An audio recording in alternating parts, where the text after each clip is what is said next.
All right, we're talking with Air Force veteran Kijuan Amey with Amey Motivation. Kijuan, thanks for being here today. We've got a lot of good things to discuss. Really looking forward to hearing your story. Let's get it started with telling us what you did in the Air Force. Yes, sir. I appreciate you having me on your podcast to allow me to share my story. And I'll go ahead and start with good old Shady J, because that's where I was stationed. Seymour Johnson Air Force Base in North Carolina is where I was stationed, and I was an in-flight refueling specialist. Before I even got to the base, it took me a year to even get done with my training. So that shows you how extensive the training was to get this job. Yeah. Um, Now, is that a boom and operator? yeah, I'm a boom. I was a good old boom operator. And I can't say was because once you're a boom, you're always a part of the boom operator association. Because when you complete schooling, you get a card. They give you a card that it makes you a part of the association. Uh-huh. So yeah, I am forever and will always be a boom operator according to the association. And they hold symposiums every year, annual symposium every year, and man, you get people from all time frames, man, all these different wars, all these different, supporting, uh, you know, operations and all this stuff, man. It was so amazing just to see that stuff and witness it. Yeah. Um, so yeah, again, I did that well on paper, and I'll give you that reason here in a second, but I did that for 10 years, Uh-huh. 3 months and 17 days on paper. I'm not counting, that was the Air Force. So uh I would say that because I felt like I only did 6.5 years. And we'll get into that shortly when we talk about my accident. Uh-huh. But when it comes to the job, I mean, I loved it so much. Being a boom operator, I don't want to change that job for anything else other than to actually fly the plane. That's the only other thing I would do. Like Yeah. I want to stay around that mission because it was just so cool, first off. Hmm. It was one of the missions that you really would never think would be something like a real thing. I thought that was so fake when he showed me that video. I was like, you guys got some good video editors, man. You guys are great. Like, when I seen that in the recruiter's office, man, I literally thought they were selling me a dream. And you know how it is when you first come in the military, you don't want to get screwed over. So, and I have a really heavy military background as far as family, and but most of them are Navy.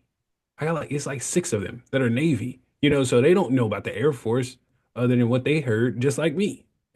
So I go sit in this recruiter's office and yeah, I scored really high on my ASVAB and everything, but it was like, okay, are you trying to like I know when you first got me in this office, you were trying to sell me, pararescue and PJs, and I'm like, I'm not doing any special forces. So if that's what that is, I told you I'm not doing special forces because he saw me coming out of high school playing football, running track, doing all the athletic stuff, and it was just one of those things where I was like, dude, please stop trying to sell me a dream. He's like, no, no, I'm serious. I'm serious. I need you to really trust me on this.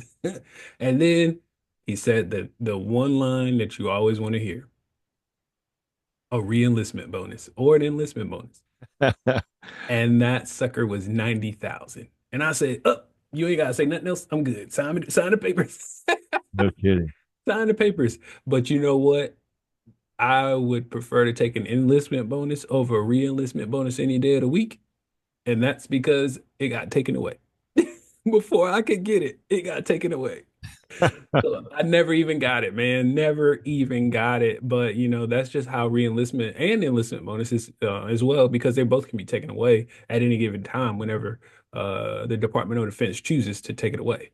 So, but yeah, that's how I got into it. And man, I had so many fun times. Got to see four continents, and on the government's dime. It was just so amazing Yeah. just to experience those things. But some good things, some bad, but you know how that goes. It's good with bad in everything you do. So Yeah. I've always heard the boom operators in the Air Force are like really a very coveted, good deal type job that, kind of unknown too, not yeah, as yeah, very loyalty, much so. a really good deal, fun, pretty cool job. And I've seen all the videos, associated with it. A lot of cool stuff.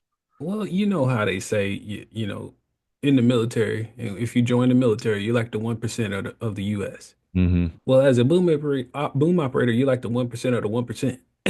You know, nobody can find you unless you're, stationed at the same base as the planes, or somebody. I mean, gosh, we're like that. What you do? What? And you're in the same branch. You don't even know it. And so it's so funny sometimes, when you talk to certain people and you're like, wait, you did what? Oh, okay. Yeah, that's pretty cool, man. I didn't even know that was a job. You know, so I have had those conversations, but they started to make it a little bit more known. The more we needed people, it's always a fluctuation when it comes to personnel. You need people or you don't. You cut people and then you keep them. It's stuff like that. So. Yeah. Okay. We're going to take a quick break and then we'll discuss what happened with the rest of your Air Force career when we come back. So hold that thought. We'll be right back.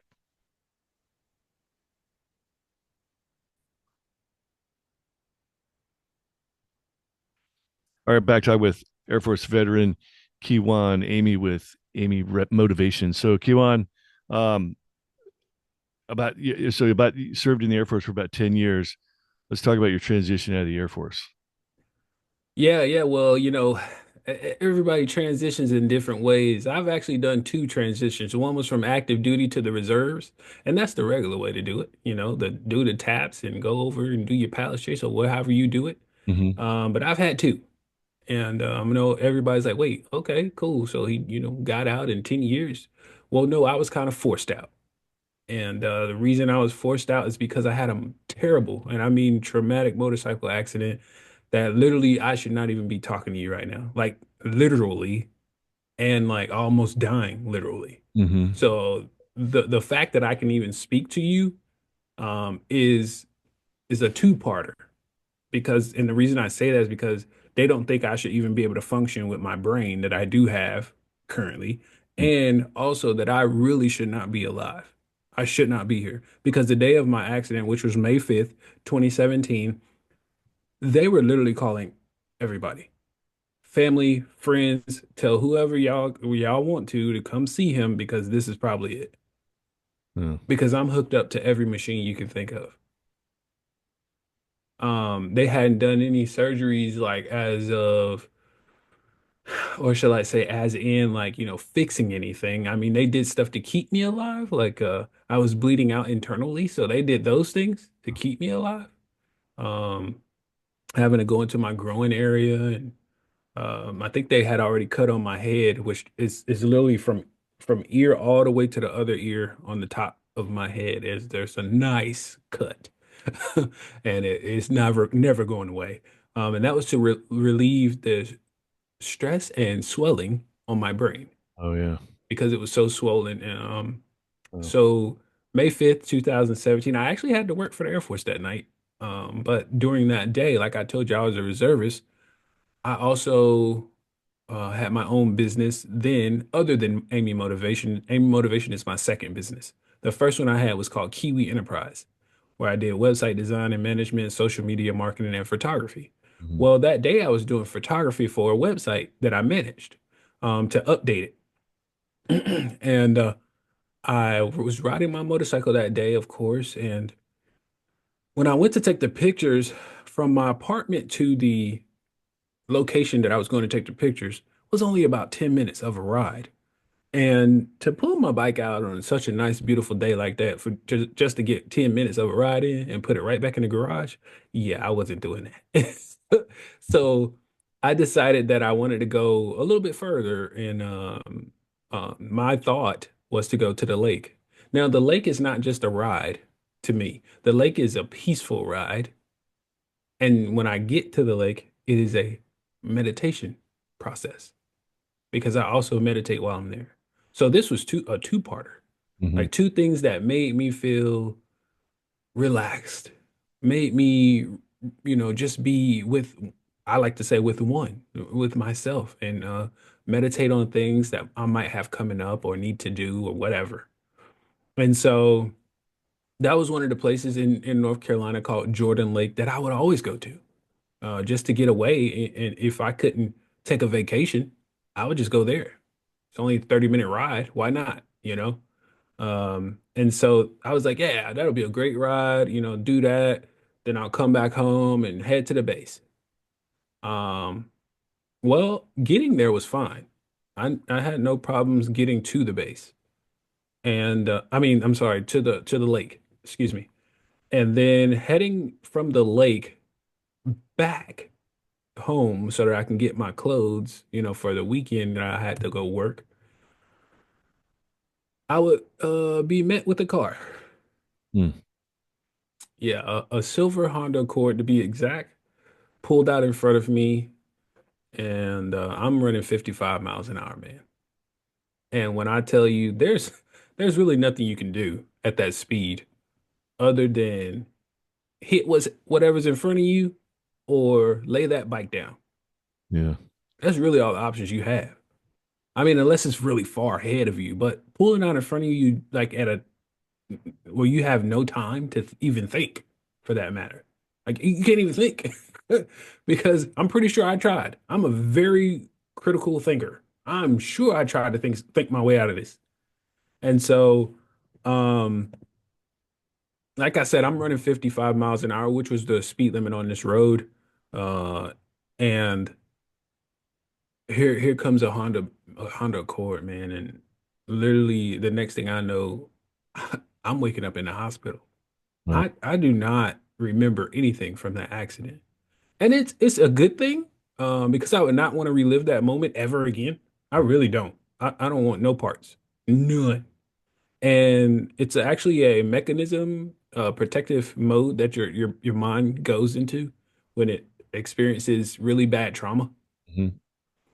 high levels of trauma, things like that. Like some people, if you even talk to people of certain abuses, like if it was really, really traumatic, they can't even remember some of it. So it's just a thing that your mind does to forget it because it really would tear you apart, to say the least. That's some things could actually kill you if you remember them because of the type of state of shock, the stress, any the levels that could raise, like the chemical imbalances that could possibly occur in your body.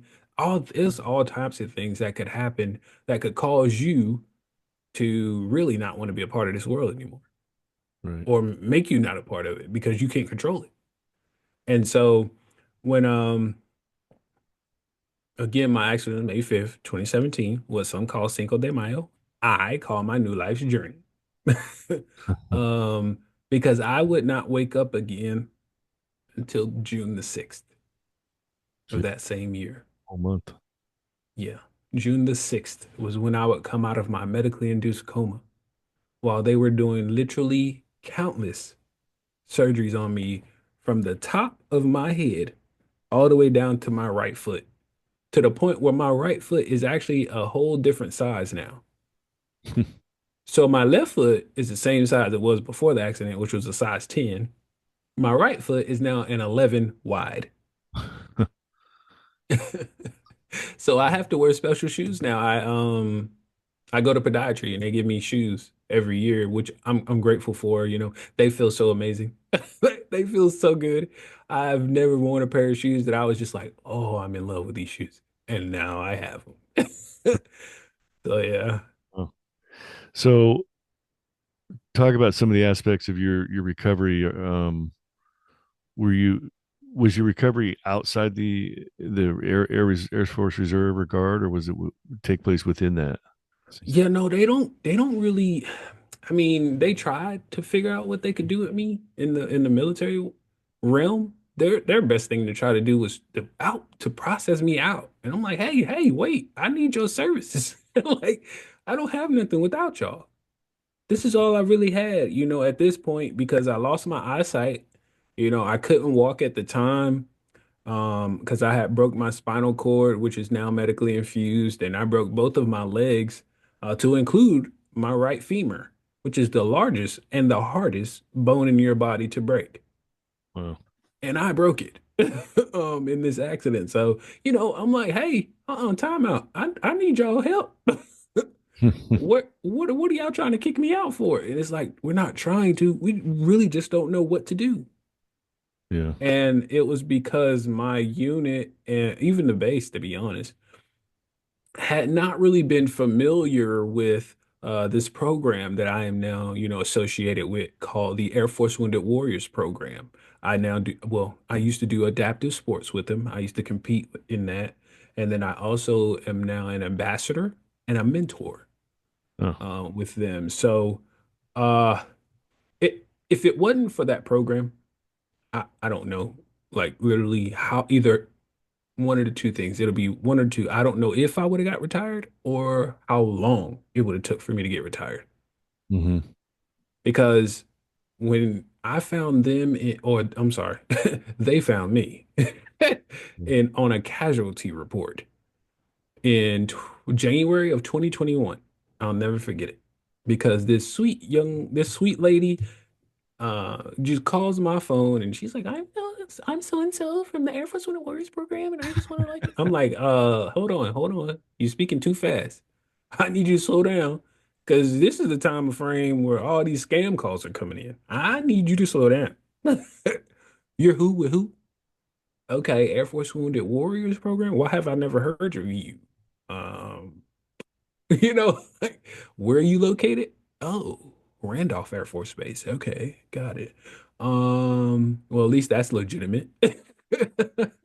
And so she's telling me all this stuff, and I'm just like, all right, well, I'll get back with you. And I call my commander and I said, hey, I need you to investigate something. And he's like, what you got? Kiwi, because that was my call sign. He's like, what you got, Kiwi? And I said, you ever heard of the Air Force Wounded Warriors program? He's like, no. I said, Really? could you look into it for me? Because they say they're, a part of the DoD. So, and they help, wounded veterans or wounded warriors from Air Force. Yeah. And he's like, okay, I'll look into it.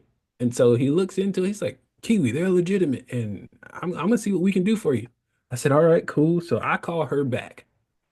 And I said, well, what can you guys do for me? Because I don't know what to do. I'm at a crossroads. Hmm. And when I tell you they took the baton and ran, like it was so like I said, my accident was May 5th, 2017. They found me in January of 2021. So that's what, almost 4 years? Yeah. Yeah, almost 4 years. And in June of 2021, I was medically retired. So 3.5 years, I didn't know what to do. Nobody knew what to do. Yeah. And then you telling me in like less than 6 months, y'all got me medically retired. I needed y'all a long time ago. Yeah. Had you been discharged before that? No, no, no, no. The medical retirement is the official discharge date, Oh, which was June 3rd, 2021. That was my official discharge and retirement. yeah. Yep. So talk about some of the things you end up doing with the Air Force Wounded Warrior program. Oh man. Well, first off, again, I had no clue what they were, who they were, how they worked. And so, they invite you to this thing called a care event for 1 week. Me, my mother, and my stepdad, we went for 1 week, all expenses paid, and our what do you get? I guess you say goal or job or objective. There you go. Objective was to just immerse yourself in what they're doing. That was all we were there to do. That was it. Nothing else. They didn't ask us to do nothing else.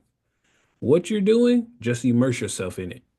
Just allow yourself to be a part of this. Hmm. And so we were like, all right, and they hug like, oh gosh, what is it, 14?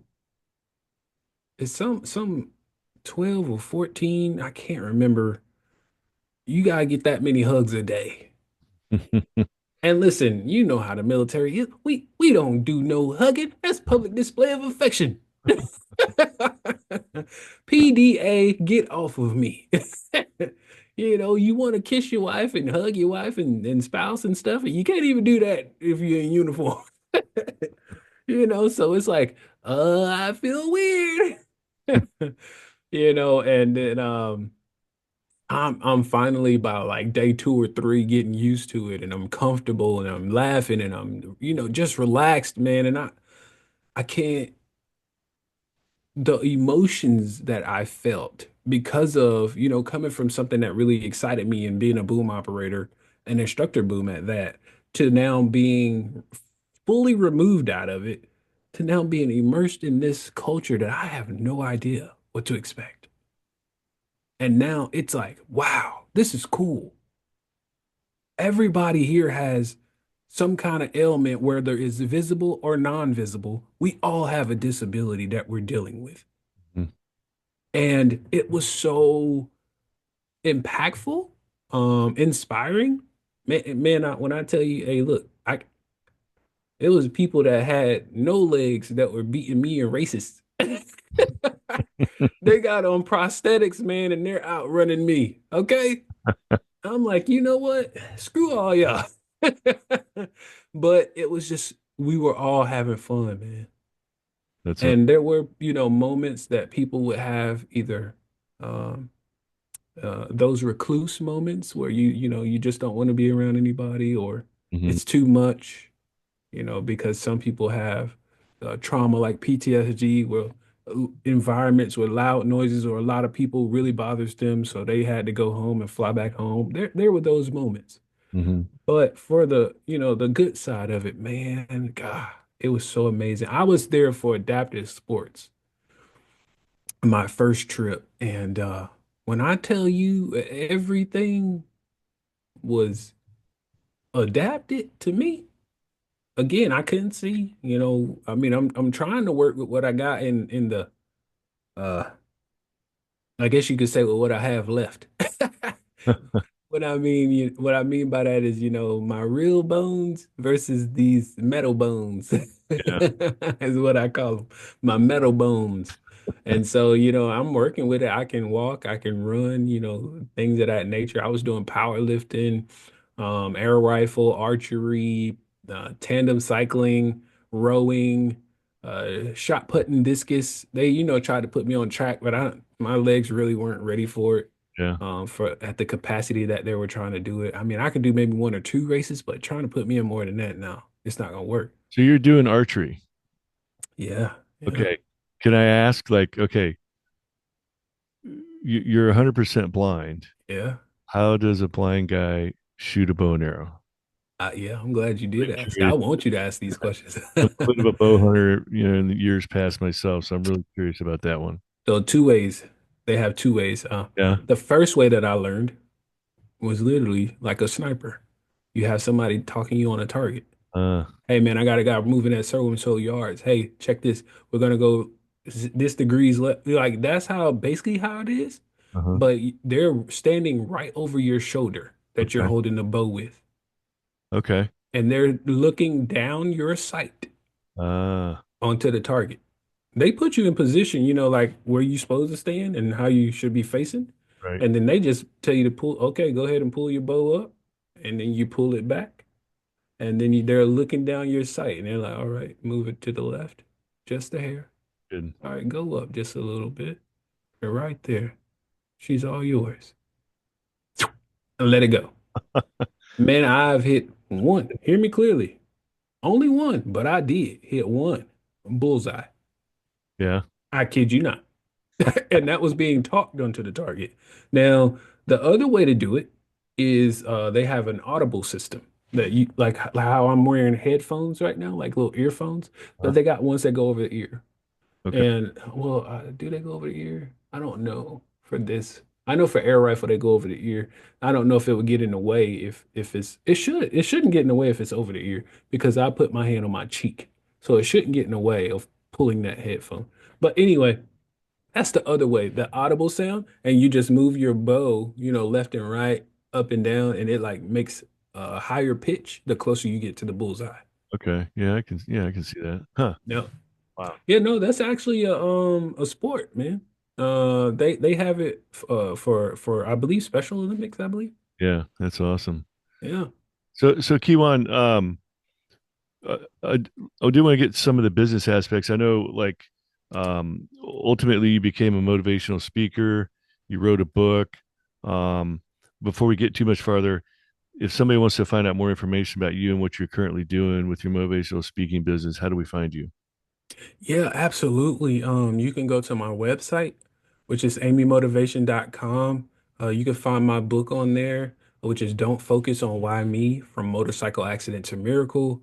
Also, it can be found on Amazon, Kindle, Audible, and Apple Books. And both of those versions are audio. So I did do audio versions for those people who like to either listen and work out or listen and run, or even when they're driving to work, you know. I love audio. So, yeah, and I'm a so podcaster, right? yeah, so and then if you want to book me for speaking engagements, that's the same spot. You go to amymotivation.com. I have a book me button on there, and conferences, conventions, any events that you might have, a gala, whatever, schools, Fortune 500, any company, any organization that needs someone who wants to empower them about overcoming adversity, hardships, resiliency. I'm the guy for it. And I also do resilience coaching as well. So all of that can be found on my website as well as some videos of me, one speaking and then others playing the drums because I am a drummer of over 26 years, actually. Been playing since I was 7.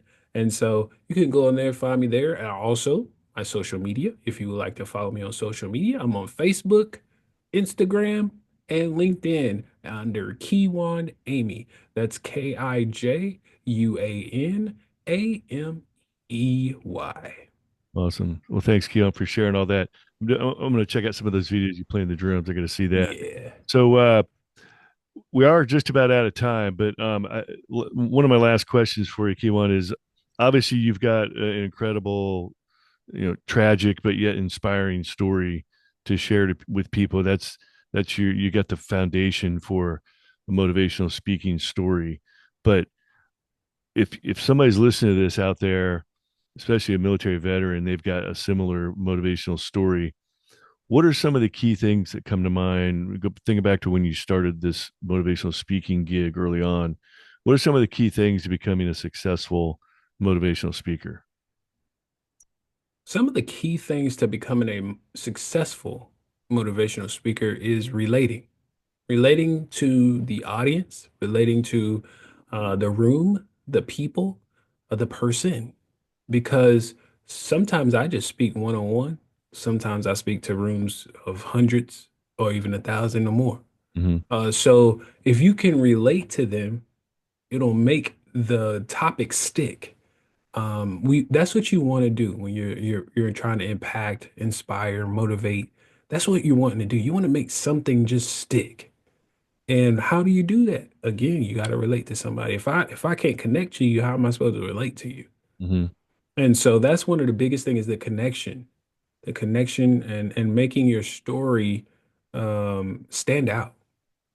Just make it, hey, listen, it's about you right now, but as long as your story has power, you don't have to focus everything on you, but most of it has to be on you. And then let's relate it back to them. Mm-hmm. And so the Air Force Wounded Warrior program was instrumental in getting you started and all that. No, I actually started speaking before I met them. I started speaking in 2019. Oh, no kidding. Oh, And I met them in 2021. So yeah. all right, great. Well, that's awesome. Mm, Um, yeah. wow. Well, hey, Kiwan, we're out of time. I want to give you the last word. If you're talking to somebody out there that's in the military, just got out, and they're looking to start their own business, want to be an entrepreneur, run their own show, what kind of advice comes to mind? We already have the tools we need. The military has made us resilient. You're going to need it in business. They have made us use our minds to think our way in and out of situations. And they have also given us just the wisdom to know when something is good and when something is bad. And so I would take those three tools and please, I mean, the Air Force is big on integrity. Whatever you do in business, please have integrity. I promise you, it'll take you a long way in business. So I throw that one out there. Awesome. Well, hey, Kiwan, thanks for sharing your not personal motivation, inspirational story, but also your veteran entrepreneur story, and look forward to seeing your future success out there. Thank you. I appreciate it. All right, you bet. All right, these two veterans are Oscar Mike.